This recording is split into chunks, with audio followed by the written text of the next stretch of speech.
আসসালামু আলাইকুম। 18 বাংলা সংবাদে সবাইকে স্বাগত জানাচ্ছি। আফরোজ আক্তার কামাল। শুরুতে বিআরবি কেবলস সংবাদ শিরোনাম। ইরান ইসরায়েল তুমুল লড়াই। ইরানের আকাশসীমা পুরোপুরি নিয়ন্ত্রণে ডোনাল্ড ট্রাম্প। আয়াতুল্লাহ আলী খামেনির অবস্থান শনাক্তের দাবি। গভীর উদ্বেগ চীনের।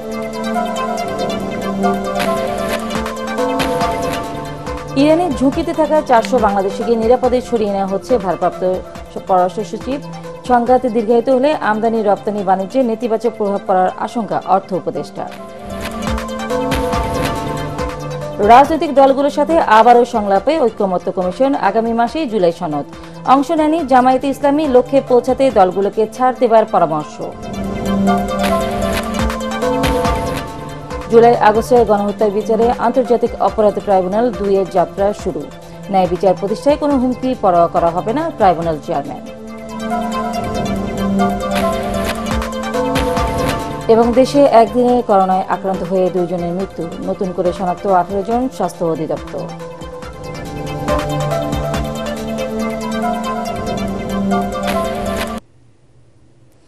শুনছিলেন বিআরবি কেবলস সংবাদ শিরোনাম। এবার বিস্তারিত। ইরানের রাষ্ট্রীয় টেলিভিশন চ্যানেলে বোমা ফেলার পর এবার দেশটির অন্যতম প্রধান রাষ্ট্রায়ত্ত ব্যাংক সেপা ব্যাংকে বড় ধরনের সাইবার হামলা চালিয়েছে ইসরায়েল। এতে ব্যাংকটির অনলাইন সেবা বিঘ্নিত হয়েছে। অন্যদিকে ইরানি জেনারেল আলী সাদমানিকে হত্যা করেছে বলে জানিয়েছে ইসরায়েলের পররাষ্ট্রমন্ত্রী। ইসরায়েলের গোয়েন্দা সংস্থা মোসাদের কার্যালয়ে হামলা চালিয়েছে ইরান। এদিকে ইরানের আকাশসীমা পুরোপুরি নিয়ন্ত্রণে নেওয়ার দাবি করছেন মার্কিন প্রেসিডেন্ট ডোনাল্ড ট্রাম্প। পাশাপাশি ইরানের সঙ্গে কোনো যুদ্ধবিরতি চান না বলেও জানিয়েছেন তিনি। আয়াতুল্লাহ আলী খামেনির অবস্থান শনাক্ত বলে দাবি করেন ডোনাল্ড ট্রাম্প। অন্যদিকে ইসরায়েল ইরান সংঘাত বৃদ্ধিতে গভীর উদ্বেগ প্রকাশ করেছে চীন। বিস্তারিত আশিকুর রহমানের রিপোর্টে।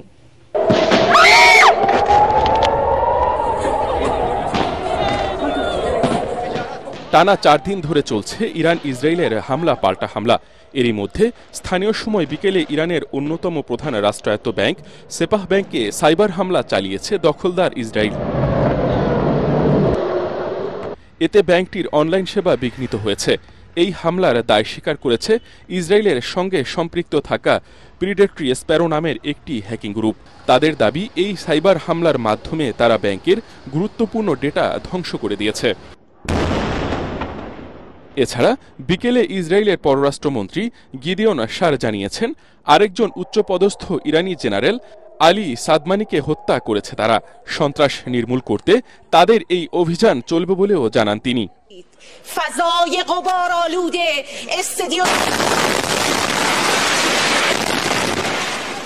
এর আগে ইরানের রাষ্ট্রায়ত্ত সংবাদ মাধ্যম IRIB এর সদর দপ্তরে হামলা চালায় ইসরায়েলি বাহিনী।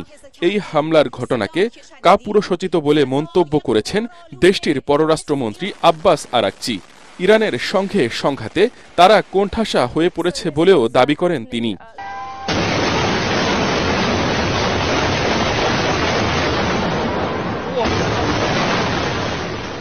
পাল্টা হামলায় ক্ষতবিক্ষত ইসরায়েলের তেল আবিব। এরই মধ্যে ইসরায়েলের গুরুত্বপূর্ণ সামরিক ও গোয়েন্দা স্থাপনায় পাল্টা হামলা চালানোর দাবি করেছে ইরানের ইসলামী বিপ্লবী গার্ড বাহিনী। তেহরান ভিত্তিক তাসনিম বার্তা সংস্থা জানিয়েছে, তারা ইসরায়েলের একটি সামরিক গোয়েন্দা কেন্দ্র এবং মোসাদের একটি পরিকল্পনা পরিচালনা কেন্দ্রে ক্ষেপণাস্ত্র হামলা চালিয়েছে। এর আগে ইসরায়েলের নিজস্ব গণমাধ্যমে বিষয়টি নিশ্চিত করা হয়। এদিকে ইরান ইসরায়েলের যুদ্ধবিরতি নয়, বরং আরও বড় কিছু বলে দাবি করেছেন যুক্তরাষ্ট্রের প্রেসিডেন্ট ডোনাল্ড ট্রাম্প। কানাডায় G7 শীর্ষ সম্মেলনে অংশ নেয়ার পর তিনি জানান, যুদ্ধবিরতি নয়, অপেক্ষা করছে আরও বড় কিছু। ইরানিদের তেহরান ছেড়ে যাওয়াই এটি নিরাপদ। ইরানের উচিত ছিল যে পরমাণু চুক্তি স্বাক্ষর করা। আমি তাদের চুক্তি করতে বলেছিলাম। তাদের শহরগুলি টুকরো টুকরো হয়ে গেছে, অনেক মানুষ হারিয়েছে। তবে এখনই যুদ্ধবিরতি নয়, বরং আরো বড় কিছু হতে চলেছে। অন্যদিকে ইসরায়েল ও ইরানের মধ্যে সংঘাতের তীব্রতা বৃদ্ধির বিষয়ে গভীর উদ্বেগ প্রকাশ করেছে চীন। বেইজিংয়ে পররাষ্ট্র মন্ত্রণালয়ের মুখপাত্র গুয়ো জিয়াকুন পরিস্থিতি কমাতে তাৎক্ষণিক পদক্ষেপ নেওয়ার জন্য সকল পক্ষকে আহ্বান জানান। ইসরায়েল ও ইরানের মধ্যে সংঘাত উভয় দেশই যথেষ্ট ক্ষতি করেছে এবং হতাহতের ঘটনা ঘটেছে। আমি উভয় পক্ষকেই শান্তি ফিরিয়ে আনতে স্বাগত জানাই। গত 13 জুন ভোর 4:30টার দিকে ইরানে ইসরায়েলি বিমান বাহিনীর অভিযানের মধ্য দিয়ে শুরু হয় ইরান ইসরায়েলের সংঘাত। এখনও এই সংঘাত চলছে। ইতিমধ্যে উভয় দেশের প্রায় 500 মানুষ নিহত হয়েছেন এবং আহত হয়েছেন আরও প্রায় 1000 জন। Ashikur Rahman, ATN Bangla. Israel Iran সংঘাত বন্ধে আন্তর্জাতিক সম্প্রদায়কে এগিয়ে আসার আহ্বান জানিয়েছে বাংলাদেশ। ভারপ্রাপ্ত পররাষ্ট্র সচিব রুহুল আমিন সিদ্দিকী ব্রিফিংয়ে জানিয়েছেন, তেহরানে দূতাবাসের কর্মকর্তা সহ 400 জনকে নিরাপদ আশ্রয়ে সরিয়ে নেওয়া হচ্ছে।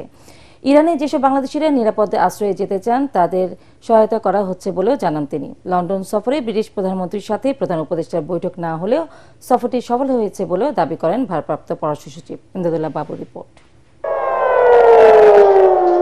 ইসরায়েল ইরান পাল্টাপাল্টি ক্ষেপণাস্ত্র হামলা, বেসামরিক হতাহতের ঘটনা এবং দুই দেশের বিভিন্ন স্থাপনায় ব্যাপক ক্ষয়ক্ষতি বিশ্বব্যাপী বাড়াচ্ছে উদ্বেগ। 5 দিন ধরে চলা সংঘাতে নিজ নিজ নাগরিকদের নিয়ে উদ্বিগ্ন বিভিন্ন দেশের সরকার। এরই মধ্যে ভারত তাদের নাগরিকদের নিরাপদ আশ্রয়ে সরিয়ে নিয়েছে, আর ইরানের সাথে সীমান্ত থাকায় নাগরিকদের পাকিস্তানে ফিরিয়ে নিয়েছে দেশটি। তবে যুদ্ধাবস্থার কারণে বিমান চলাচল ও ব্যাংকিং লেনদেন বন্ধ থাকায় অন্যান্য দেশের নাগরিকদের মতো সেখানে আটকে পড়েছেন প্রায় 2000 বাংলাদেশিও। সংবাদ সম্মেলনে ভারপ্রাপ্ত পররাষ্ট্র সচিব জানিয়েছেন, বাংলাদেশিদের বেশিরভাগই সেখানে ইরানি নারীদের বিয়ে করে স্থায়ীভাবে বসবাস করছেন। এদের মধ্যে তেহরানে থাকেন এমন 400 জনকে দূরবর্তী এলাকায় সরানো হচ্ছে। 400 বা এরকম। তেহরানে কিছু বাংলাদেশি আছে যারা এখন এই হামলায় ক্ষতিগ্রস্ত হওয়ার সম্ভাবনা আছে। তাদেরকে আর আমাদের দূতাবাসে যারা কাজ করছেন তাদের জন্যই আমরা কাজ করছি, যাতে এরা নিরাপদে থাকতে পারে। মার্কিন যুক্তরাষ্ট্রকে এই বিষয়ে অনুরোধ করাটা কতটুকু সমীচীন হবে সেটা নিয়েও আমরা চিন্তা ভাবনা করছি। আন্তর্জাতিক সম্প্রদায়ের কাছে আমরা আহ্বানও জানাই যে যত তাড়াতাড়ি সম্ভব এই সংঘাত বন্ধ করে। এ সময় সচিব জানান, সবকিছু ঠিক থাকলেও লন্ডন সফরে প্রধান উপদেষ্টার সাথে ব্রিটিশ প্রধানমন্ত্রীর বৈঠক না হওয়ার ঘটনাটি ছিল অনভিপ্রেত। সম্পূর্ণ প্রোটোকল দেয়া হয়েছে, যেটা অফিসিয়াল ভিজিট না হলে এইখানে দেয়া হয় না।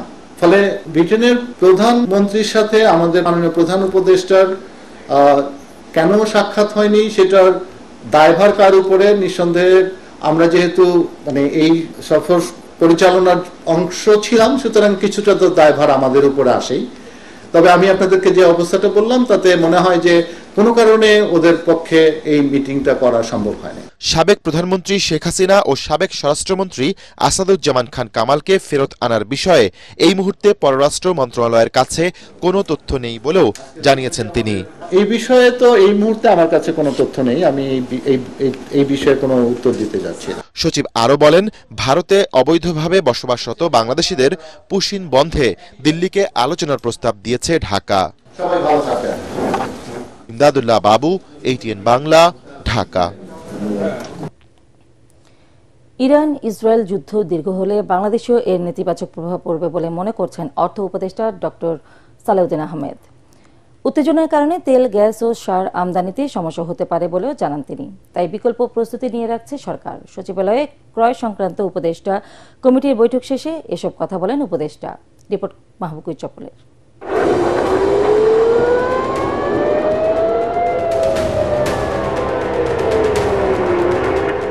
ইরান ইসরায়েল যুদ্ধ কাঁপিয়ে দিয়েছে গোটা বিশ্বকে।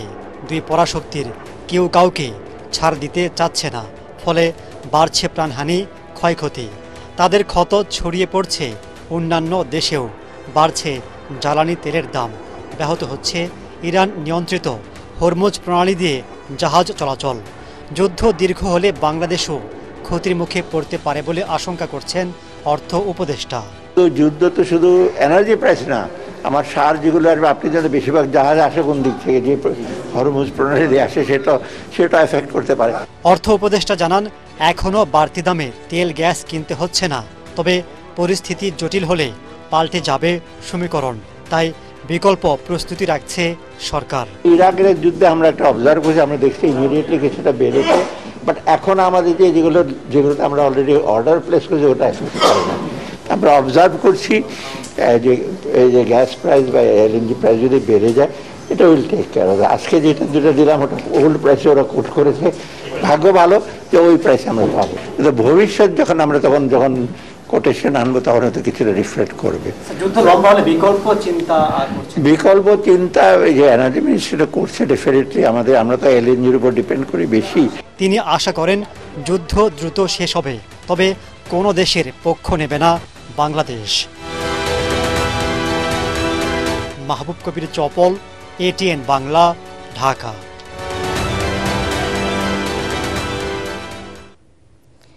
জাতীয় ঐক্যমত্য গঠনের লক্ষ্যে আগামী মাসের মধ্যে একটি জাতীয় সনদ তৈরি করা সম্ভব হবে বলে জানিয়েছেন জাতীয় ঐক্যমত্য কমিশনের সহসভাপতি doctor Ali Riaz. Foreign service একাডেমিতে রাজনৈতিক দলগুলোর সাথে ঐক্যমত্য কমিশনের বৈঠকে এই আশাবাদ ব্যক্ত করেন তিনি।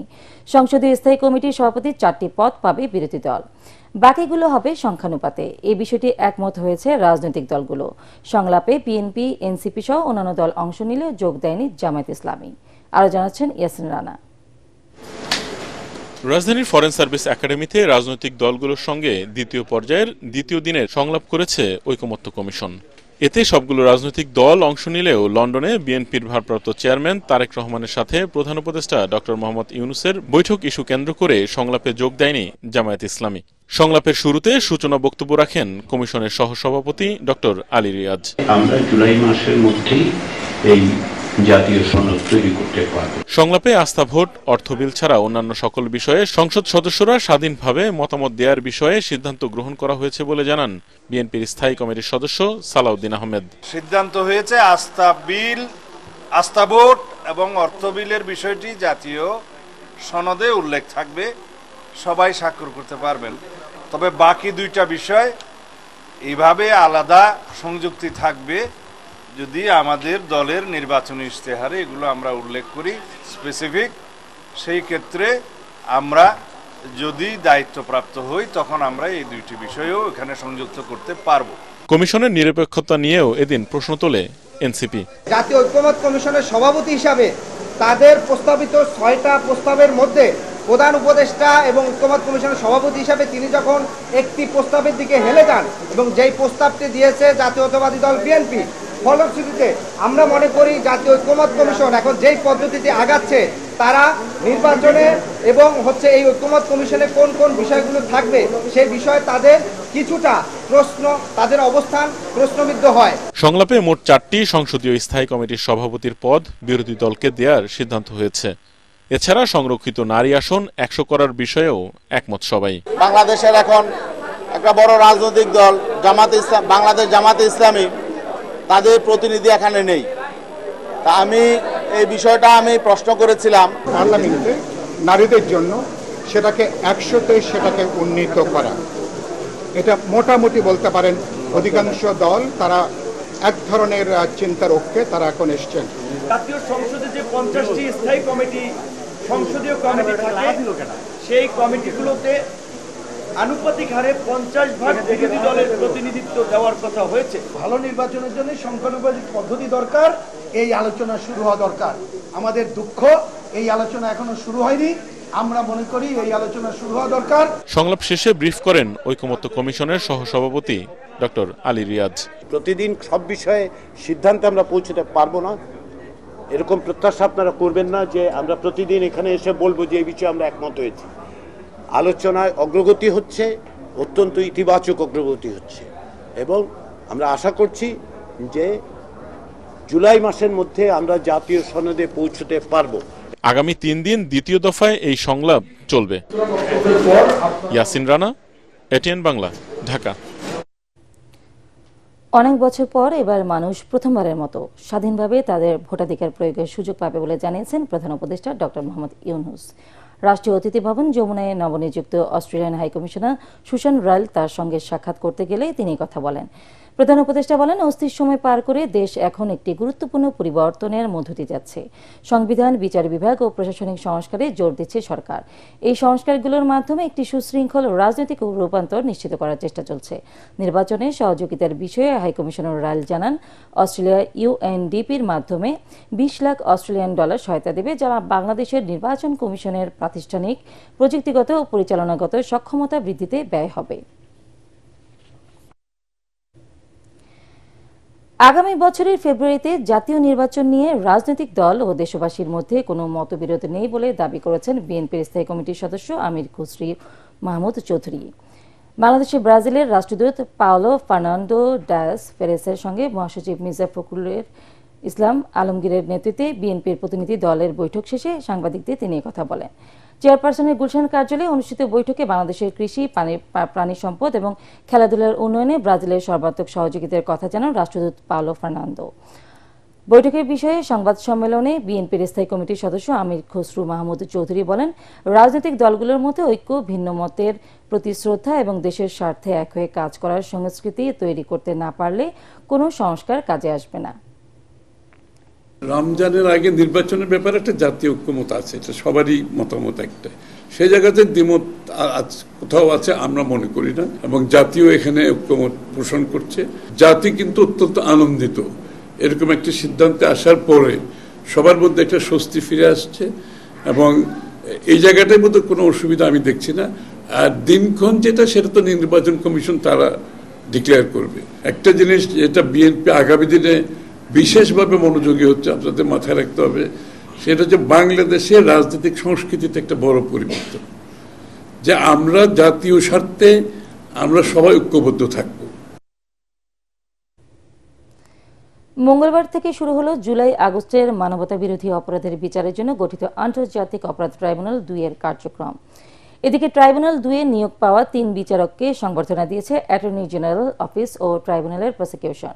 এ সময় ট্রাইব্যুনাল 2 এর চেয়ারম্যান বিচারপতি নজরুল ইসলাম চৌধুরী বলেন, জুলাই আগস্টের মানবতা বিরোধী অপরাধের ন্যায় বিচার প্রতিষ্ঠায় কোনো হুমকি পরোয়া করা হবে না। এদিকে পলাতক সাবেক প্রধানমন্ত্রী শেখ হাসিনা ও সাবেক স্বরাষ্ট্রমন্ত্রী আসাদুজ্জামান খান কামালকে আত্মসমর্পণের নির্দেশ দিয়ে বিজ্ঞপ্তি জারি করেছে ট্রাইব্যুনাল। আরো জানাচ্ছেন হুমায়ুন চিশতি।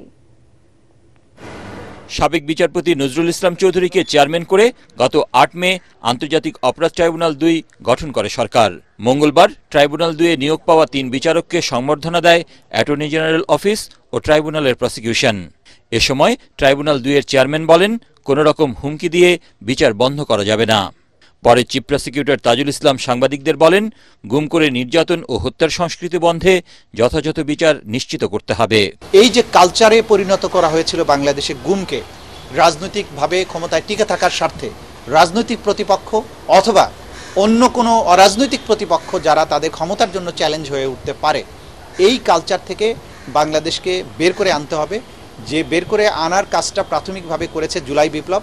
আগামীতে যাতে কখনো আর এইরকম অন্ধকার সময় ফিরে না আসে, তাহলে পেছনে ঘটে যাওয়া সবগুলো অপরাধের ন্যায় বিচার নিশ্চিত করতে হবে।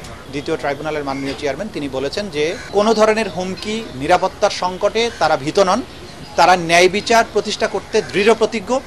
কোনো রকমের সন্ত্রাস তৈরি করে অথবা ভয়ভীতি দেখিয়ে এই ন্যায় বিচারকে বন্ধ করা যাবে না। সংবর্ধনা অনুষ্ঠানে অ্যাটর্নি জেনারেল বলেন, দেশে যাতে আর কেউ দিনের ভোট রাতে করার সাহস না পায়, সেজন্য ন্যায় বিচার নিশ্চিত করতে হবে।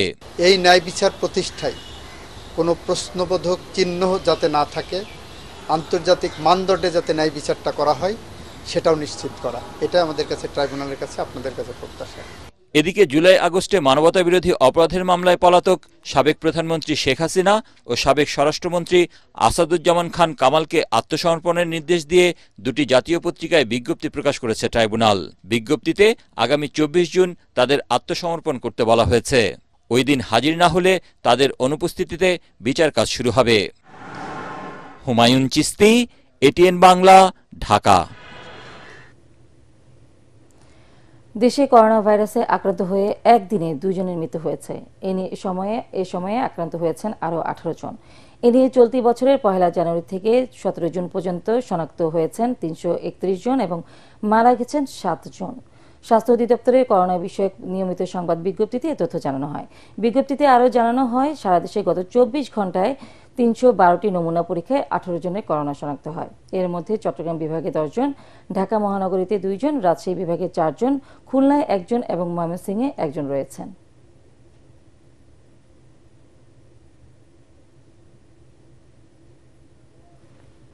ঢাকা সেনানিবাসের সশস্ত্র বাহিনী বিভাগের মাল্টিপারপাস হলে জাতীয় কর্তৃপক্ষ রাসায়নিক অস্ত্র কনভেনশনের 24তম সাধারণ সভা অনুষ্ঠিত হয়েছে। বিএনএসিডব্লিউসির চেয়ারম্যান এবং সশস্ত্র বাহিনী বিভাগের principal staff officer lieutenant general SM Kamrul হাসানের সভাপতিত্বে বিভিন্ন মন্ত্রণালয়, সংস্থা এবং বাহিনীর বিএনএসিডব্লিউসির 43 জন উচ্চপদস্থ সামরিক ও বেসামরিক কর্মকর্তা এই সভায় অংশগ্রহণ করেন। সভায় বাংলাদেশের রাসায়নিক অস্ত্র কনভেনশন ও রাসায়নিক অস্ত্র আইন 2006-এর বিধিবিধান কার্যকরভাবে বাস্তবায়নের লক্ষ্যে 23তম সাধারণ সভায় গৃহীত সিদ্ধান্তসমূহ বাস্তবায়নের অগ্রগতি পর্যালোচনা, দেশের সার্বিক রাসায়নিক নিরাপত্তা ব্যবস্থার সুসংহতকরণ এবং রাসায়নিক দুর্ঘটনা মোকাবেলায় কার্যকর ব্যবস্থা গ্রহণ সম্পর্কে আলোচনা করা হয়। এবার খেলার খবর।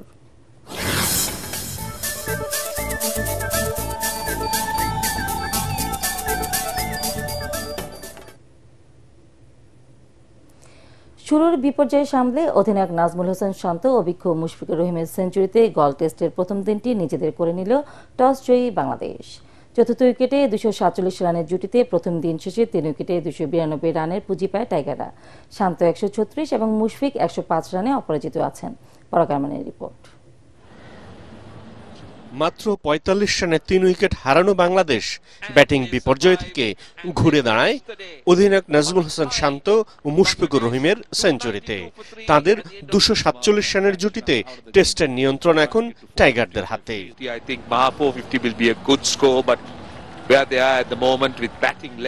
টেস্ট ক্রিকেট যেন আজও অচেনা বাংলাদেশের।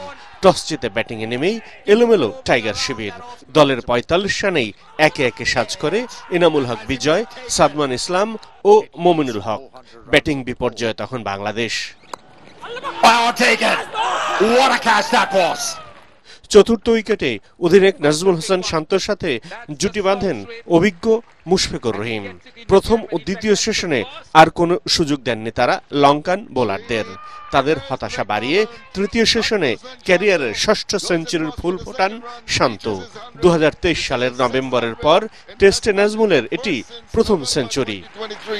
After 20 innings, look at that elation, look at that celebration. নাজমুলের সেঞ্চুরির দিনে মুশফিকুর রহিমও কম যান না।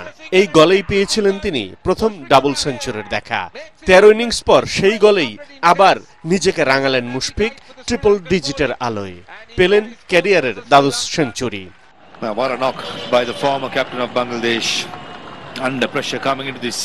দিনের বাকি সময়ে আর কোনো অঘটন ঘটতে দেননি তারা। শ্রীলঙ্কান বোলারদের হতাশা বাড়িয়ে 3 উইকেট হারানো বাংলাদেশ দিন শেষ করে 292 রানের পুঁজিতে। ইনিংস আরো বড় করার হাতছানি তাদের সামনে। শান্ত 136, মুশফিক 105 রান নিয়ে দ্বিতীয় দিনে ব্যাট করতে নামবেন। পরাগারমান, এটিএন বাংলা। শেষ করার আগে বিআরবি কেবলস সংবাদ শিরোনাম আরো একবার। ইরান ইসরায়েল তুমুল লড়াই, ইরানের আকাশসীমা পুরোপুরি নিয়ন্ত্রণে ডোনাল্ড ট্রাম্প। আয়াতুল্লাহ আলী খামেনির অবস্থান শনাক্তের দাবি, গভীর উদ্বেগ চীনের।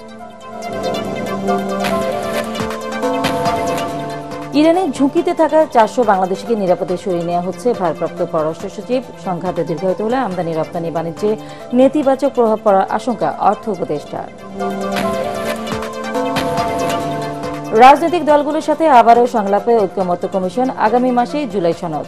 অংশ নেয়নি জামায়াত ইসলামী, লক্ষ্যে পৌঁছাতে দলগুলোকে ছাড় দেবার পরামর্শ। জুলাই আগস্টের গণহত্যার বিচারে আন্তর্জাতিক অপরাধ ট্রাইব্যুনাল 2-এর যাত্রা শুরু। ন্যায় বিচার প্রতিষ্ঠায় কোনো হুমকি পরোয়া করা হবে না, ট্রাইব্যুনাল চেয়ারম্যান।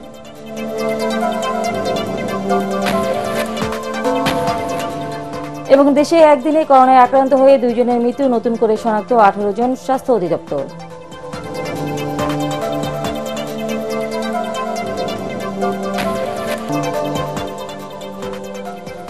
পরবর্তী সংবাদ দেখার আমন্ত্রণ জানিয়ে এখনকার মতো শেষ করছি। এটিএন বাংলা সংবাদ ইউটিউবে দেখতে ব্রাউজ করুন YouTube/এটিএন বাংলা নিউজ। ধন্যবাদ।